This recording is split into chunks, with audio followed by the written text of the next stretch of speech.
The Lord be with you. A reading from the Holy Gospel according to Luke.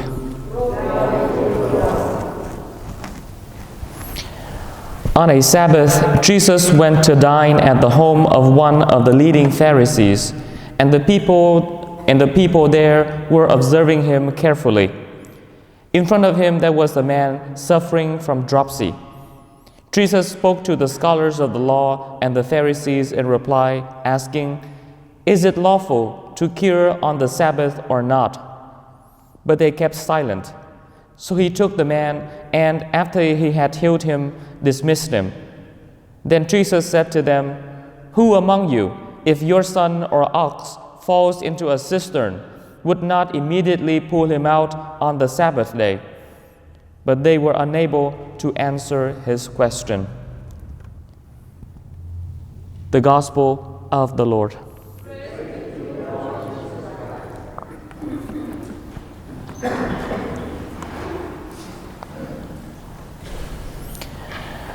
Today, after Jesus healed a sick person on the Sabbath, the day in which the Jewish laws forbade manual work, Jesus knew that the Pharisees and the scholars of the law would be displeased and questioned him.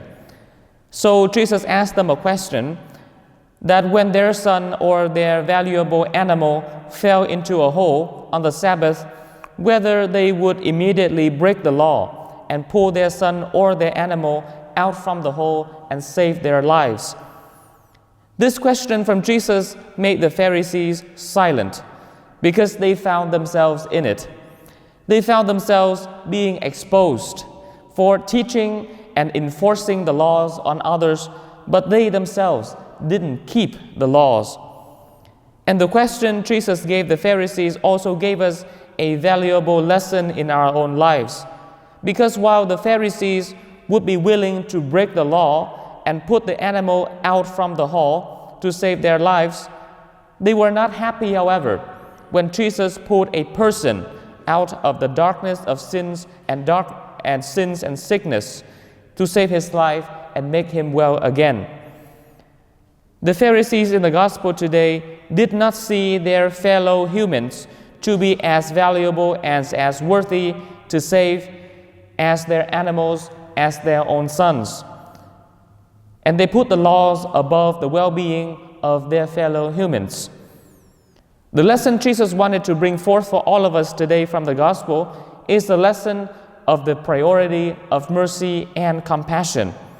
That without mercy and compassion, everything we do would be for a show, would be hypocrisy, would be fake. When we turn our blind eyes to others, especially in their distress and difficulties, when our hearts fail to feel the pain and the sufferings and the needs of others, we also fail to be a disciple of Jesus. We fail to be a worthy human. Let us never forget mercy and compassion in everything we say and everything we do, so that our faith in God can be proclaimed not just through our words or our actions, but through the language of our hearts. May God, who has begun a good work in us, also bring it to fruitful completion. Amen.